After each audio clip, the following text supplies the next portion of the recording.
দুনিয়াত মা জননী হোক না যতই ভুখা, দুনিয়াত মা জননী হোক না যতই ভুখা, মা জননী দেখে আমার খাইছে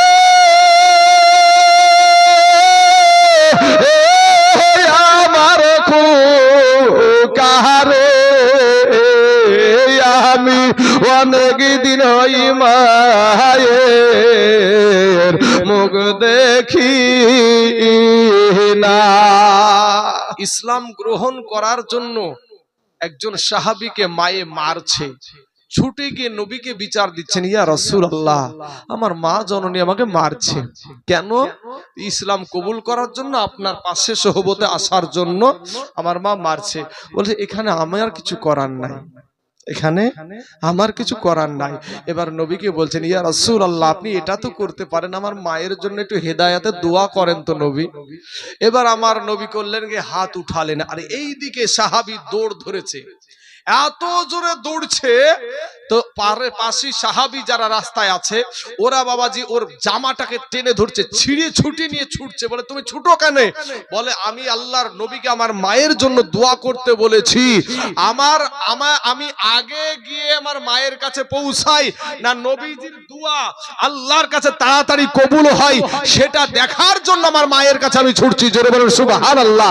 বাবাজি যায়া দেখছে মায়ের মন পাল্টিয়ে গেছে, আমার নবীজির দোয়া আগে আল্লাহর দরবারে কবুল হয়ে গেছে। ওরে কই গেল আমার জননী আহাকে সাহারি ইয়ারে, আমি অনেক দিন হই মায়ের মুখ দেখি না, আমি অনেক দিন হই মায়ের মুখ দেখি না। রাত্রি হইলে সবাই রইছে যার যার ঘরে শুইয়া, রাত্রি হইলে সবাই রইছে যার যার ঘরে শুইয়া, জননী মা রইছে আমার পথে দিকে চাইয়া রে। জোরে বলো সুবহানাল্লাহ। মায়ের পাগলেরা সুবহানাল্লাহ বললে কি আপনার গুনাহ হবে নাকি? মনে হয়েছে যেন একবার মুখে ফেবিকুইক আঠা লাগালছে। 5 ওয়াক্ত নামাজ পড়ে বাপ মার জন্য দোয়া করবেন। আমার আল্লাহ দোয়া শিখিয়ে দিয়েছে কি, রব্বির রহমহুমা কামা রব্বায়ানি সগীরা। আমার আল্লাহ বলে বান্দারে ওরে গোলাম তোর মা বাবার জন্য তুই দোয়া কর, এই আয়াত পড়ে পড়ে দোয়া কর। আমি আল্লাহকে বল, আল্লাহ গো আমার মা বাবা যেমনি ভাবে আমাকে ছোটবেলায় আমাকে কোলে পিঠে করে আদর করে বেঁচে রেখেছে, ওগো আল্লাহ আমার আব্বা আমার মা জননীকে অনুরূপ তুমি হেফাজত করে রাখিও। জোরে বলেন সুবহানাল্লাহ। আমার আল্লাহ শিক্ষা দিয়েছে রে বাবা, তাই কবি বলছেন ওরে দুনিয়াত মা জননী হোক না যতই ভুখা, দুনিয়াত মা জননী হোক না যতই ভুখা, মা জননী দেখে আমার খাইছে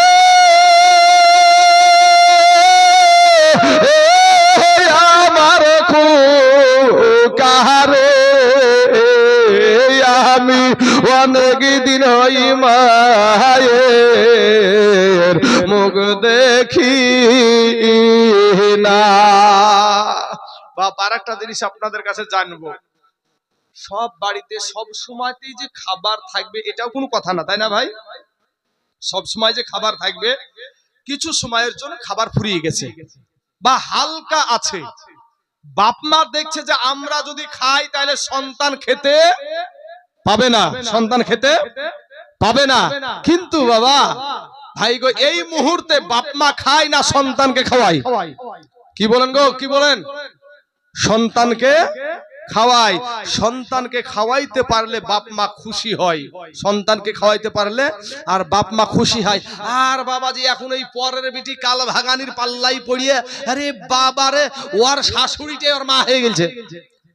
যে গুমুত খাইয়ে যে মানুষটা মানুষ করলো সে তার কাছে মা না, মা বলে ডাকে না। অনেক যুবক এরকম আছে, মাকে মা বলে ডাকে না, এরকম যুবক ছেলে অনেক আছে। শাশুড়ি আম্মা, শ্বশুরকে নিয়ে আম্মা, শ্বশুরকে আব্বা।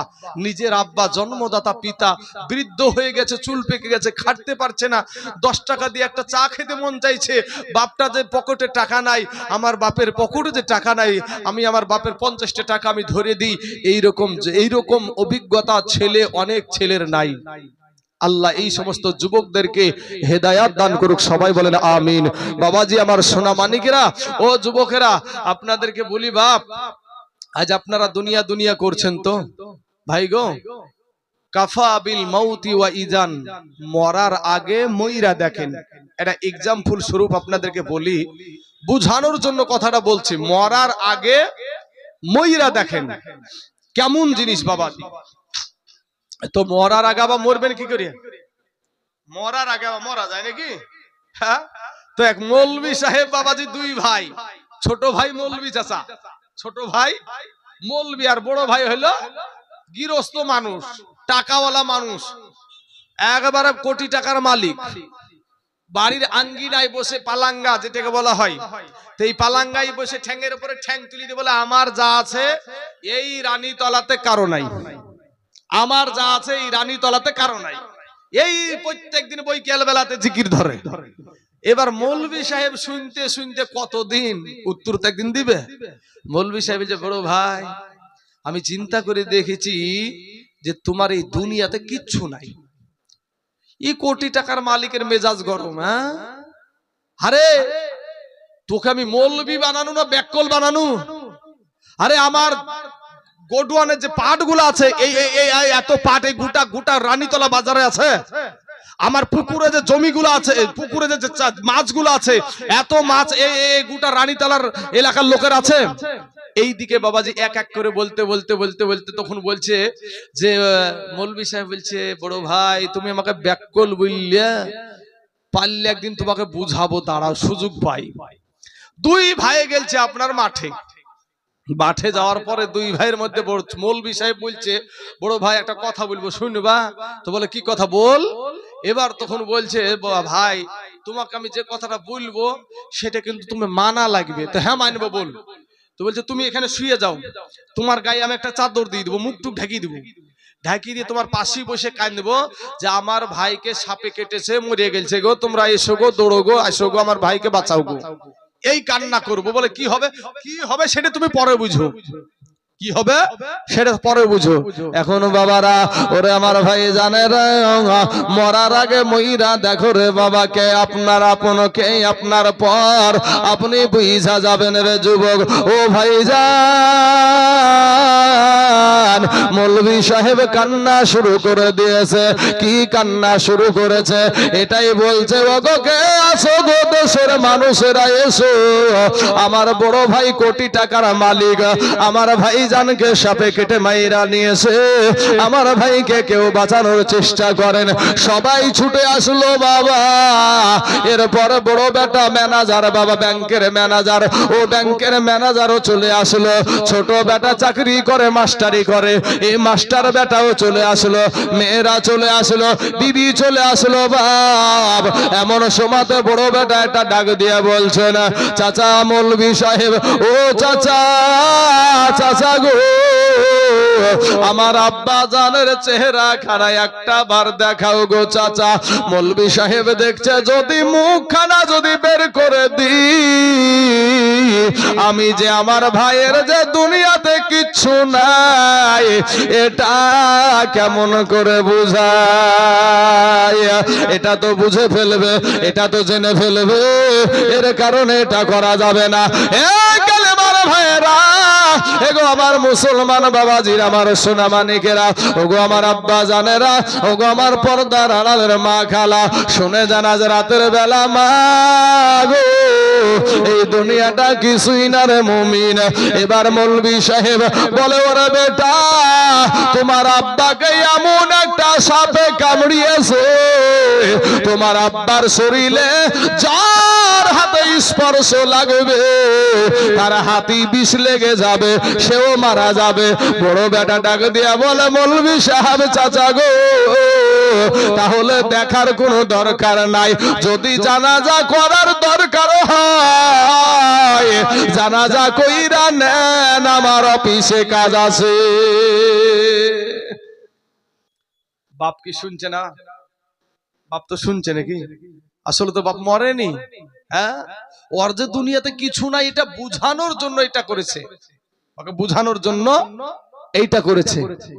ভাইজান আমার সোনা মানিকেরা, এবার বলছে একটা বৃদ্ধ মানুষ যিনারা উনারা বা কিন্তু কথা বলে না, আর এমন একটা বৃদ্ধ মানুষ যারা দাড়ি পেকে গেছে, চুল পেকে গেছে, এই মুরব্বিগুলা এমন এমন কথা বলে, কথাগুলা খুব কার্যকারী কথা।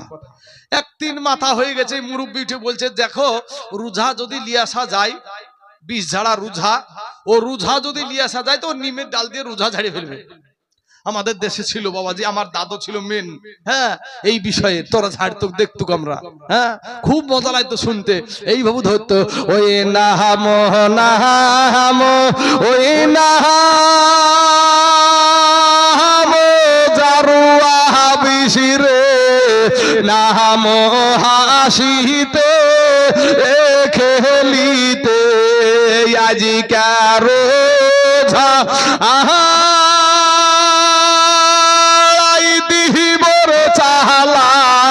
তোকে পশ্চিম ও নাগরে, এরকম বিজা ছিল না কত, এরকম এখন অতটা কমে গেছে, এগুলো আর হয় না, এখন বেশি অংশ হসপিটাল চলে যাচ্ছে। হ্যাঁ, তো আমার দাদু এই কাজ করতো, আমার দাদু ইন্তিকাল করেছে, আপনারা দোয়া করবেন আমার দাদু যেন আল্লাহ যেন ওনাকে জান্নাতবাসী করে, আমিন। বাবাজি আমার সোনা মানিকেরা, তো এক মুড়ল বলছে যে যদি রোজা আনতে পারো আর এই বিষ যদি নামাইতে পারে তাহলে ভালো হয়ে যেতে পারে।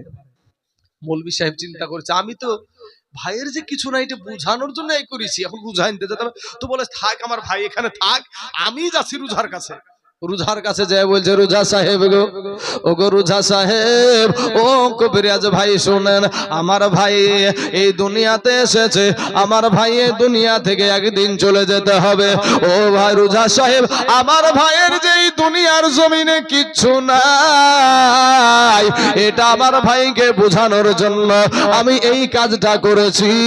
আপনি এই কাজটা এইরকম এইরকম এইরকম এইরকম করবেন। আর আপনার রোজাকে মৌলভী সাহেব বুঝিয়ে বুঝিয়ে নিয়ে চলে এসেছে। মৌলভী সাহেব আপনার রোজা আসার পরে দুই চারটে ফু দিয়ে বলছে হায় হায় রে, এই বিষটা এমন একটা বিষ, এমন কোন রোজার বাবার ক্ষমতা নাই এই ঝাড়ার। আসলেও তো নাই, ও শরীরে বিষই তো নাই, তো কি ঝাড়বে? কোন রোজাতে ঝাড়বে? ও শরীরে বিষ থাকলে তো ঝাড়বে নাকি? তো বাবাজি আমার সোনা মানিকেরা, ওগো আমার ভাই জানেরা, ওগো আমার আব্বা জানেরা, রোজা দুই চারটা ফু দিয়ে বলছে না না না, এমন একটা সাপে একে কামড়াইছে গো, এই বিষ ঝাড়ার বিষ নয়। বড় বেটা ম্যানেজার ডাক দিয়া বলে রোজা গো, এত টাকা পয়সা ধন দৌলত দিয়ে কি করব? আমার আব্বাকে বাঁচান, আমার আব্বাকে বাঁচায়া দেন, আমার আব্বা ছাড়া আমরা থাকতে পারবো না। এবার রোজা ডাক দিয়ে বলে, বাবা তুমি কে? এবার ওই বড় বেটা বলছে, এটা আমার আব্বা জান, আমি বাপের বড় বেটা। বড় আপনার বুকটা ফুলিয়ে বলছে, এমন সময় ডাক দিয়ে বলে, তোমার আব্বা জান একটা কারণে ভালো হতে পারে গো। বলে কি কারণ আছে বলেন? টাকার কোনো অভাব নাই, যা চাইবেন তাহা দেওয়া হবে, আপনি শুধু একটা বার বলেন কি করতে হবে। বলে ব্যাংকের ম্যানেজার বড় বেটা শুনো, তোমার আব্বা জান টাকাতে ভালো হবে না, জমি জায়গাতে ভালো হবে না, তোমার আব্বাকে একটা কারণেই ভালো করা যাবে। বলে সেটা কি কাজ? বলে তুমি তোমার বড়, তুমি যেহেতু বড় বেটা, তোমার পায়ের, তোমার আব্বা জানের পায়ের কাছে গিয়া তুমি দাঁড়ায়া যাবা, তোমার বাপের বিষ নিয়া গিয়া তোমার গায়ে মারবো, তুমি মারা যাবা, তোমার বাপ ভালো হয়ে যাবে। বড় বেটা রোজা তখন ডাক দিয়ে, বড় বেটা তো চাকরিজীবী ম্যানেজার ডাক দিয়ে বলছে, রোজা সাহেব গো ঝাড়িয়েন না, ও রোজা সাহেব ঝাড়িয়েন না, রোজা সাহেব ঝাড়িয়েন না, আমার বাপের মৌতের সময় হয়েছে তাই মারা গেছে, আমি যেই কয়দিন বাঁচতে পারি সেই কয়দিন বেঁচে থাকি।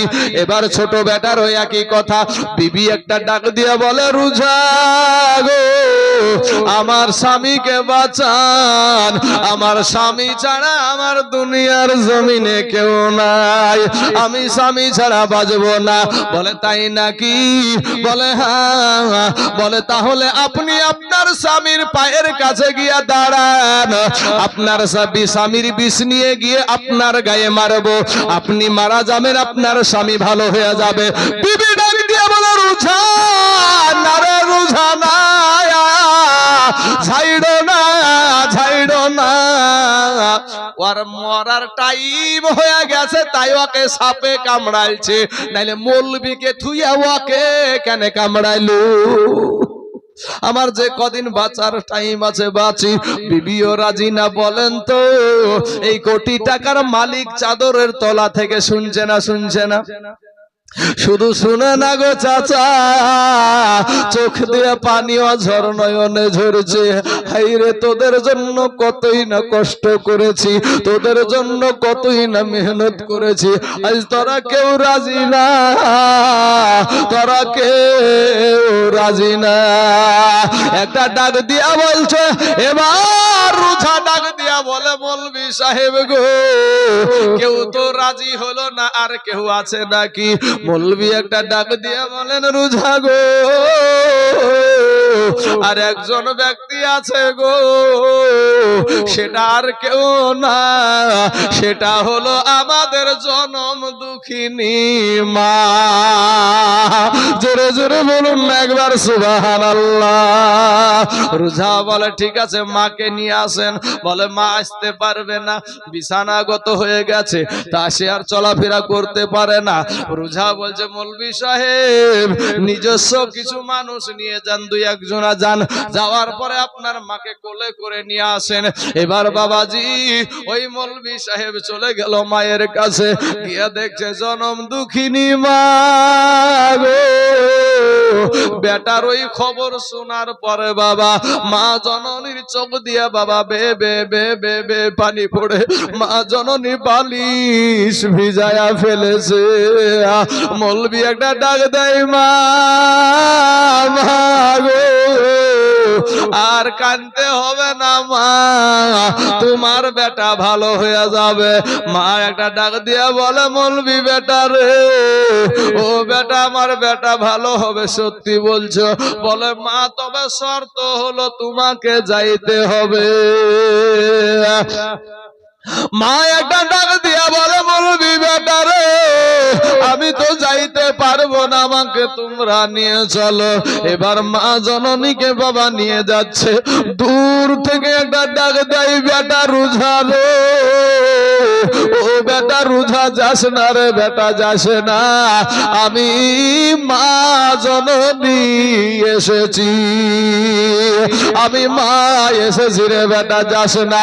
এ বাবাজি আমার সোনা মানিকের, আমার ভাই জানেরা, ওগো আমার আব্বা জানেরা, কাছে যখন চলে গেল রোজা একটা ডাক দিয়ে বলছে, মা গো আপনার বেটা ভালো হবে গো মা, তবে আপনি কি একটা বার আপনার সন্তানের পাশে দাঁড়াতে পারবেন? আপনার সন্তানের পাশে কি দাঁড়াতে পারবেন? মা ডাক দিয়া বলে, রোজা রে আমি তো দাঁড়াতে পারবো না, তবে বসলে হবে নাকি? বলে হ্যাঁ বসলে হয়ে যাবে। এবার বলছে, বেটা রে ও রোজা কি করবা বলো? বলে মা গো আপনার বেটা ভালো হয়ে যাবে, আপনার বেটার শরীরের বিষ নিয়ে গিয়ে আপনার শরীরে মারবো, আপনি মারা যাবে আর আপনার বেটা ভালো হয়ে যাবে। মা একটা চিৎকার দিয়ে বলে, রোজা রে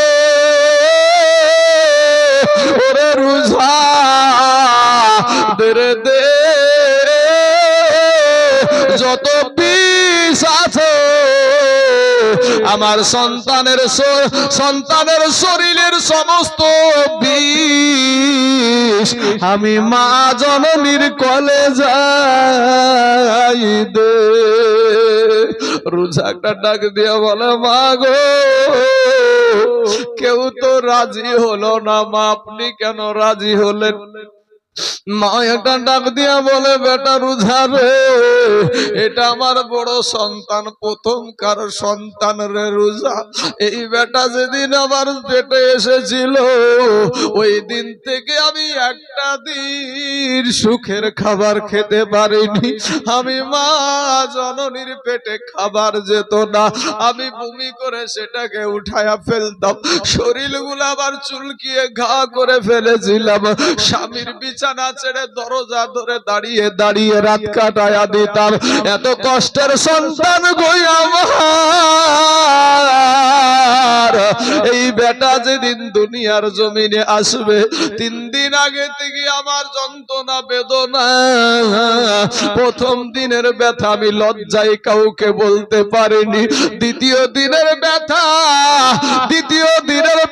আমি জিহ্বায় কামড় দিয়ে আটকায়া রেখেছি, তৃতীয় দিনের ব্যথা রোজা রে আমি মা বেহুশ হয়ে গেছি। এ রানী তরার মুসলমান কারা গো আজ মাকে কবরে রেখে এসেছো? কারা গো আজ মা জননীকে মা বলে ডাকতে পাও না? একটা শব্দ রে বাবা, একটাই শব্দ মা, এই শব্দটা যে কত মিষ্টি রে বাবা, যার দুনিয়ার জমিনে নাই সেই জানে মা হারানোর কি ব্যথা। এবার বলছে, রোজা রে প্রথম দিনের ব্যথা আমি লজ্জায় কাউকে বলতে পারি নাই, দ্বিতীয় দিনের ব্যথা আমি জিহ্বায় কামড় দিয়ে আটকায়া রেখেছি, তৃতীয় দিনের ব্যথা আমি বেহুশ হয়ে গেছি, আমার শাশুড়ি মা দৌড়াদৌড়ি করেছে। তোমরা কারা গো? আমার বৌমার দিকে একটু তোমরা নজর করো, আমার বৌমার কি হলো দেখো। পাড়ার মুরব্বী মহিলারা এসে আমার মাথায় পানি দিয়ে আমার জ্ঞান ফিরিয়ে বলে, ওগো তোমরা চিন্তা করিও না, তোমার বৌমা সন্তানের মা হতে চলেছে। জোরে বলেন সুবহানাল্লাহ। তোমার চাই ভাই রে, তোমার টাকার বড়াই করিও না রে বাবা। ও যুবক, তোমার চাইতে মস্তান ছিল ফেরাউন, তোমার চাইতে মস্তান ছিল নমরুদ, তোমার চাইতে মস্তান ছিল আবু জেহেল, তোমার চাইতে টাকাওয়ালা ব্যক্তি ছিল সাদ্দাদ বাদশাহ, তোমার চাইতে বাবাজি কত জ্ঞানী গুণী মানুষে দুনিয়া থেকে বিদায় নিয়ে চলে গেল, বাহাদুরি কইরো না রে বাবা, গোলাম হয়ে যাও আল্লাহর, তওবা করে আল্লাহর কাছে ক্ষমা চাও, আমার আল্লাহ তোমার জীবনের সমস্ত গুনাহকে মাফ করে দিবে। জোরে বলেন সুবহানাল্লাহ। এ যুবকেরা, এ ভাইজানেরা, আমার আল্লাহ বলে বান্দারে, আমার আল্লাহ কোরআনে বলছেন খুলিকাল ইনসানু দাঈফা, আমার আল্লাহ বলছে মানুষকে বড় দুর্বল করে সৃষ্টি করেছি, মানুষকে বড় দুর্বল করে সৃষ্টি করেছি। এরে আল্লাহর বান্দারা, এরে আল্লাহর গোলামের দল, আমার আল্লাহ বলে বান্দারে তুই বড় দুর্বল রে বান্দা, ফিরে আয়, তওবা করে আমি আল্লাহর কাছে ক্ষমা চা, আমি আল্লাহ তোর জীবনের সব গুনাহ মাফ করে দিব। জোরে বলেন সুবহানাল্লাহ। এ বাবাজি আমার সোনা মানিকেরা, মা জননী, এমনও মা আছে রে বাবা, এমনও মহিলা আছে গো বাবা, সন্তানের মুখে মা ডাক শুনবে, কত ডাক্তারখানায় গেল, কত কবিরাজের কাছে গেল, কত মাজারে গেল, এরপরও একটা সন্তানের মুখ দেখতে পাই না, এরকম মা আছে না নাই বাপ? এরে মুসলমান, এ যুবক ভাইয়েরা, যেই মা আপনাকে 10 মাস পেটে আপনাকে দুধ খাওয়ালো, যেই মা 2 বছর আপনাকে দুধ খাওয়ালো, 10 মাস পেটে রাখলো, আজকে জানি রে ভাই, কার জানি আজ মা নাই, কার জানি আব্বা নাই গো। আজকে আপনাদের এই কবরস্থানের জন্য বাবা, সেই মায়ের জন্য